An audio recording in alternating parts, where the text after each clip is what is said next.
Video చూసినోడు కానీ నన్ను follow కొట్టలేదనుకో, year అంతా నీకు బ్యాడ్ లక్కేరా, గుర్తుపెట్టుకో. అదేదో ఫన్నీగా అనేసా కానీ ఒకవేళ ఫాలో కొట్టడానికి నా ప్రొఫైల్కి వచ్చింటే మాత్రం ఫాలో కొట్టేసేయండి.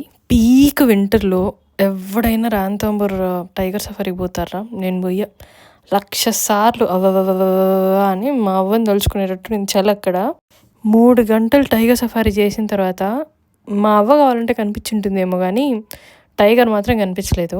జోక్స్ అపార్ట్, ఎవరికైనా టైగర్ సఫారీకి వెళ్ళాలని ఉంటే మాత్రం ఖచ్చితంగా వెళ్ళిపోండి. Because I can't explain how amazing the experience was getting into the wildlife, the forest, the sceneries, those sunrises, sunsets, అది కూడా మొబైల్ లేకుండా, సిగ్నల్స్ లేకుండా. అసలు ఆ పీస్ నేను ఎక్స్ప్లెయిన్ కూడా చేయలేను మీ అందరికీ. ఖచ్చితంగా ఒక్కసారైనా సఫారీకి వెళ్ళండి. సఫారీస్ ఆర్ అన్ అడిక్షన్ అని చెప్తారు. That's so true. వెళ్ళొచ్చేంత వరకు తెలియలేదు. Zone 10లో అయితే కనిపించలేదు. Zone 5లో ఏమైనా కనిపిస్తుందేమో, నెక్స్ట్ రీల్లో చూడండి. Okay, bye.